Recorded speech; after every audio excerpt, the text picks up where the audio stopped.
നിങ്ങളുടെ ഫേവറേറ്റ് സീരിയലുകൾ ടിവിയിൽ വരുന്നതിന് മുൻപേ സൺ നെക്സ്റ്റ് ആപ്പിൽ കാണാം. ഇനി എല്ലാവർക്കും മുൻപേ കാണൂ. ഇപ്പോൾ തന്നെ സൺ നെക്സ്റ്റ് ആപ്പ് ഡൗൺലോഡ് ചെയ്ത് സബ്സ്ക്രൈബ് ചെയ്യൂ. കണ്ടോ ഇവൻ നിന്ന് പരുങ്ങുന്ന കണ്ടോ? പണം ഇരിക്കുന്ന സ്ഥലം ഞാൻ കാണിച്ചു തരാം സാറേ. സാറേ, ഇവൻ ആരുടെ പൈസ മോഷ്ടിച്ചിട്ടില്ല.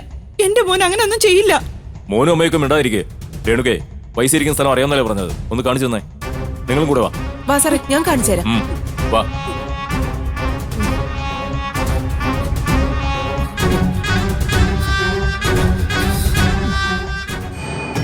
വാ സാറേ.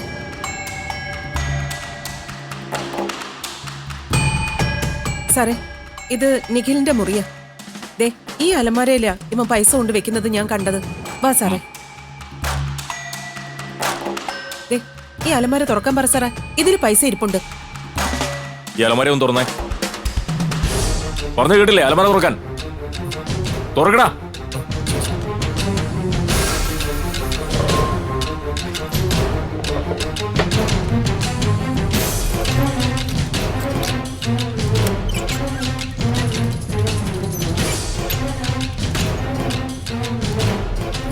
സാറേ, ഈ ഡ്രോയിൽ പൈസ.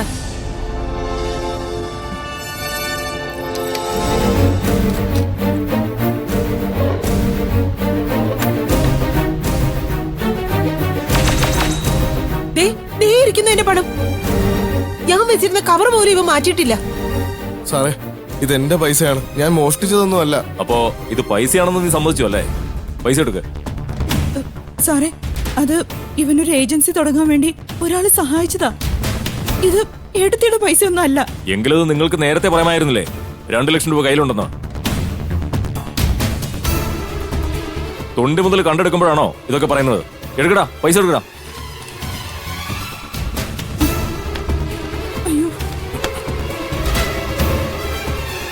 പിടിച്ചോളൂ വായനെ. ഞാൻ ചെയ്തില്ല സാർ. എന്റെ മോനെ വിട്. അത് മോഷ്ടിച്ച പൈസ അല്ല, അത് എന്റെ പൈസയാണ്. അത് എന്റെ പൈസയാണ് സാർ. സാറേ, സാറേ, അവനെ എങ്ങോട്ടാ കൊണ്ടുവന്ന്? സാറേ, അത് അവനെ ഒരാൾ കൊടുത്തതാ. എന്റെ മോൻ കള്ളനല്ല, അവൻ ആരുടെ പൈസ എടുക്കില്ല. സാറേ, അവനെ കൊണ്ടുപോകല്ലേ. കൊണ്ടുപോടാ ഇങ്ങോട്ട്. പൈസ അല്ല സാറേ. കൊണ്ടുപോലെ സാറേ, സാറേ, സാറേ, ഒന്ന് പറയുന്നത് സത്യ. ഇത് ഞങ്ങളുടെ പണം. ഞങ്ങൾ ആരുടെ പണം മോഷ്ടിച്ചിട്ടില്ല. സാറേ, സാർ, എന്റെ മോനെ കൊണ്ടുപോലെ. എന്റെ മോനെ കൊണ്ടുപോലെ.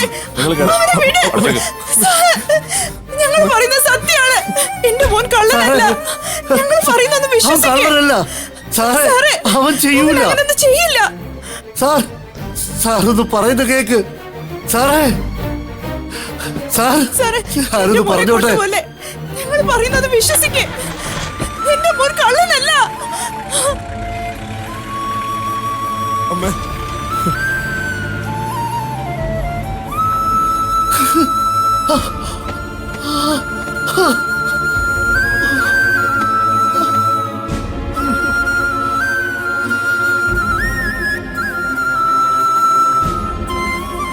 ഏട്ടാ, അയ്യോ ഏട്ടാ, പതുക്കെ. എടുത്തി. അയ്യോ, എടുത്തി, ഒന്ന് പിടിച്ചേ. എടുത്തി, ഒന്ന് പിടിച്ചേ.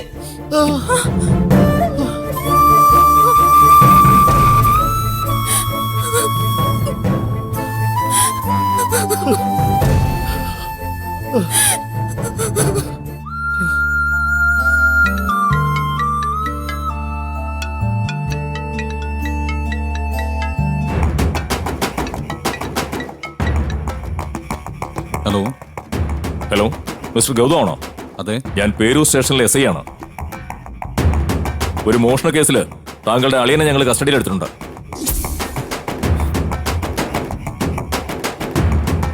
ഇപ്പൊ അവര് സ്റ്റേഷനിലുണ്ട്. ചോദിച്ചപ്പോൾ കോണ്ടാക്ട് ചെയ്യാൻ നിങ്ങളുടെ നമ്പറാണ് തന്നത്. എന്റെ അളിയനോ? അങ്ങനെ പറഞ്ഞോ? എന്താ സാർ ആളിന്റെ പേര്? നിഖിൽ. അത് നിങ്ങളുടെ അളിയൻ തന്നെയല്ലേ? ഇപ്പോ നിങ്ങളുടെ അമ്മായി കൂടി ഇവിടെ വന്നിട്ടുണ്ട്, ഒരു ചന്ദ്രിക. മിക്കവാറും പുള്ളിക്കാരിയെ കൂടി ഞാൻ കൂട്ടുപ്രതിയാക്കും.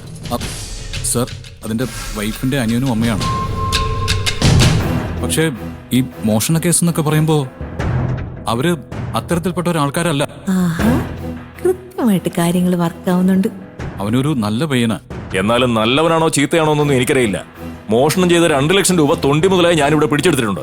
അതും അവന്റെ വീട്ടിൽ നിന്ന്, അവന്റെ അലമാരയിൽ നിന്ന്. 2 ലക്ഷം രൂപയോ? ഇത്രയും തുകയൊക്കെ അവനോട് നിന്ന് കിട്ടി? അത് കൊള്ളാം. അതുകൊണ്ടല്ലേ മിസ്റ്റർ കട്ട മുതലെന്ന് പറഞ്ഞത്. ഡേ, പെട്ടെന്ന് ആരെങ്കിലും സ്റ്റേഷനിലേക്ക് വന്നാൽ എന്തെങ്കിലും ഒരു തീരുമാനം ഉണ്ടാക്കാം. ഈ പൈസയുടെ ഉടമസ്ഥയെയും ഞാൻ വിളിപ്പിച്ചിട്ടുണ്ട്. അതല്ല, വരാൻ ഉദ്ദേശമില്ലെങ്കിൽ FIR ഇട്ട് ഞാൻ കോടതിയിൽ ഹാജരാക്കാം. വേണ്ട സർ, ഞാൻ ഇപ്പൊ തന്നെ അങ്ങോട്ട് വരാം.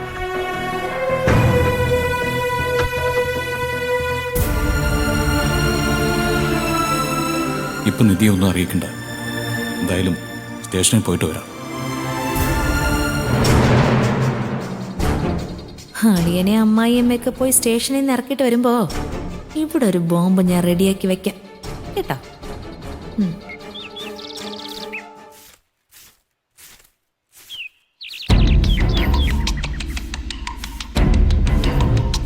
ആന്റി തിരക്കിട്ട പണിയിലാണെന്ന് തോന്നുന്നല്ലോ.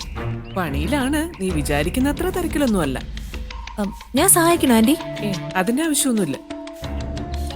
നീ എന്തോ പറയാമെന്നാണെന്ന് തോന്നുന്നല്ലോ. അയ്യോ, അതെങ്ങനെ ആന്റിക്ക് മനസ്സിലായി? അതിപ്പോ വാല് പൊക്കുന്ന കാണുമ്പോ അറിയാലോ. അതിന് വലിയ ലോക പരിജ്ഞാനമൊന്നും വേണ്ട, ആളെ മനസ്സിലാക്കിയാൽ മാത്രം മതി. ആന്റി, എനിക്കൊരു കാര്യം പറയണമെന്നുണ്ടായിരുന്നേ, പക്ഷെ അതെങ്ങനെ പറയണമെന്നൊരു പിടിയുമില്ല. എന്താ ഒരു ആമുഖം? ഞാനിപ്പോ അത് പറഞ്ഞു കഴിഞ്ഞാൽ എനിക്ക് നിധിയോടുള്ള ശത്രുതയുടെ മേല് പറഞ്ഞതാണെന്ന് ആന്റി ചിന്തിക്കൂ. അതാ എന്റെ ഒരു വിഷമം.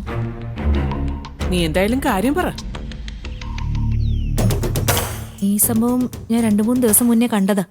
പക്ഷേ അന്ന് എനിക്ക് ഈ വീട്ടിൽ നാവുയർത്തിയ ഒരു അക്ഷരം പറയാനുള്ള അവകാശം ഇല്ലായിരുന്നല്ലോ. അതുകൊണ്ടാ ഒന്നും പറയാതിരുന്നേ. നീ കാര്യം എന്താന്ന് വെച്ചാ പറയ് ശിവാനി. അത് പിന്നെ ഞാനിത് പറയാതിരുന്ന അത് ഈ കുടുംബത്തോട് ചെയ്യുന്ന വലിയൊരു തെറ്റായി പോവും. ചേടാ, നീ എന്തിനാ ഇങ്ങനെ വളച്ചു കിട്ടുന്നേ? പേടിക്കാതെ പറയേ. അത് ആന്റി, ഞാൻ പറയുന്ന തെറ്റാണെങ്കിൽ നിങ്ങൾ എന്നോട് ക്ഷമിക്കണം. ഒരു ദിവസം നിധി പാർവതി ആന്റിയുടെ മുറിയിൽ കയറി ലോക്കറിന്റെ ചാവി എടുക്കുന്നത് ഞാൻ കണ്ടു. ചാവി എടുത്തെന്ന് മാത്രമല്ല, അതുമായിട്ട് നിധി നേരെ പോയത് ലോക്കർ റൂമിലേക്കാ. എന്തിന്? നിധി എന്തിനാ ലോക്കർ റൂമിലേക്ക് പോയേ? ഇപ്പൊ വസുന്ധരാന്റിക്ക് തോന്നിയ അതേ ആകാംക്ഷ എനിക്ക് തോന്നി. ഞാനൊന്ന് മറഞ്ഞു നിന്ന് നോക്കി. നിധി ലോക്കർ തുറന്ന് അതിൽ നിന്ന് ഒരു നെക്ലേസ് എടുത്തോണ്ട് പോകുന്ന ഞാൻ കണ്ടു. വെറുതെ എടുത്തോണ്ട് പോയതല്ല, അവളുടെ മുഖത്തൊരു കള്ള ലക്ഷണം ഉണ്ടായിരുന്നു. നെക്ലേസ് എടുത്ത് സാരത്തുമ്പിൽ മറച്ചു പിടിച്ചോണ്ടാ അവൾ പുറത്തേക്ക് പോയത്. എന്തിനാ ശിവാൻ ഇങ്ങനെ നട്ടാ കുരുക്കാത്ത നുണ പറയുന്നത്? എന്നോട് പറയാതെ നിധി എന്തായാലും ലോക്കർ തുറക്കയില്ല, സ്വർണ്ണം എടുക്കയില്ല. അഥവാ എടുത്താ തന്നെ അത് എന്നോട് പറയും. ദേ, ഇതിന്റെ പേരിൽ ഇപ്പൊ ഏട്ടത്തി ശിവാനിയെ സംശയിക്കേണ്ട കാര്യമൊന്നും ഇല്ലെന്നാ എനിക്ക് തോന്നുന്നത്. ആ ചാവി ഇങ്ങ് എടുത്തോണ്ട് വാ, നമുക്ക് ലോക്കർ തുറന്ന് നോക്കാലോ.